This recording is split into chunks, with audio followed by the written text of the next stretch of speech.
በዛሬ ሀገሬ መሰናዷችን ደግሞ ስለ ባቲ ነው የምናወራው።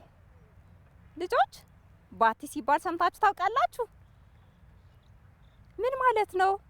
ዛሬ የምናወራው ስለ ባቲ ገበያ ነው። ስለ ባቲ ጥንታዊ ገበያ። እዛ ውስጥ ምን ምን ይገኛል? እነማን ይገኛሉ?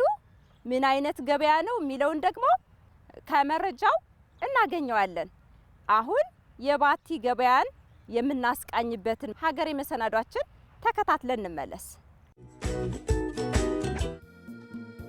ባቲ በአማራ ክልል የኦሮሞ ብሔረሰብ አስተዳደር ዞን ውስጥ የምትገኝ ከተማ ናት። ከዞኑ ዋና ከተማ ከሚሴ 93 ኪሎ ሜትር፣ ከኮምቦልቻ ከተማ ደግሞ በ40 ኪሎ ሜትር ርቀት ላይ ትገኛለች። የተመሰረተችው በ1872 ዓመተ ምህረት እንደሆነ ይነገራል።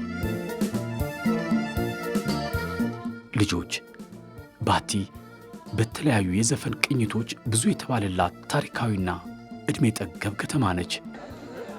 በተለይ ባቲ ከምትታወቅባቸው መካከል አንዱ ገበያዋ ሲሆን ከተማዋ ስትመሰረት ጀምሮ የተመሰረተ ሰኞ ገበያ እየተባለ የሚጠራ በሀገራችን ውስጥ ካሉ ረጅም እድሜ ካላቸው ታዋቂ የገበያ ቦታዎች አንዱ ነው። ሰኞ ገበያ በሳምንት አንድ ጊዜ ብቻ ዘወትር ሰኞ የሚውል ገበያ ሲሆን ደማቅ ገበያ ነው። የባቲ ገበያ የሚውለው ሰኞ ቀን ቢሆንም ከዋዜማው እሁድ ጀምሮ ከተለያዩ አካባቢዎች እንግዶች ወደ ባቲ ይገባሉ። ከነዚህ መካከል አርጎባ፣ አማራ፣ ኦሮሞና አፋር ይገኙበታል። ታዲያ ልጆች የእነዚህ ብሔረሰቦች መገናኘት ደግሞ የየአካባቢውን አለባበስና አያያጣቸውን በስፋት በገበያው ላይ የሚያሳይ በመሆኑ ለጎብኚዎች ትልቅ ደስታን ይፈጥራል።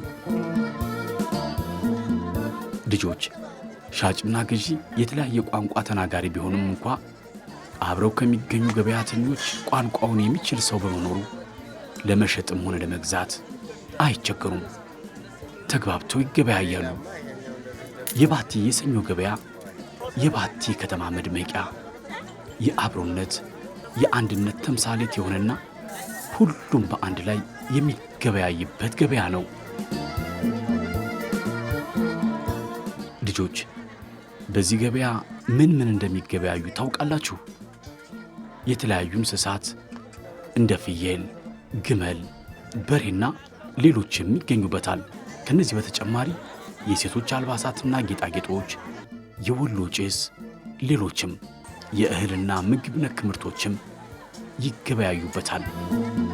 በአጠቃላይ ልጆች ባቲ ሰኞ ገበያ ጥሩ ማህበራዊ ትስስርና የባህል ልውውጥ የሚደረግበት ነው። በተለያዩ ቦታዎች ገበያዎች ቢኖሩም የውጭ ሀገር ቱሪስቶችን ቀልብ በመሳብ ረገድ ከፍተኛውን ድርሻ የያዘው የባቲ ሰኞ ገበያን እንዲህ አስቃኘናችሁ። ሌሎች አሚኮ ልጆች ዝግጅቶቻችን ይቀጥላሉ። ጥሩ ጊዜ ይሁንላችሁ። እሺ ልጆች ሀገሬ መሰናዷችን ተከታተላችሁ። ገበያው ላይ በአብዛኛው አካባቢ የማይገኝ ምን አያችሁ?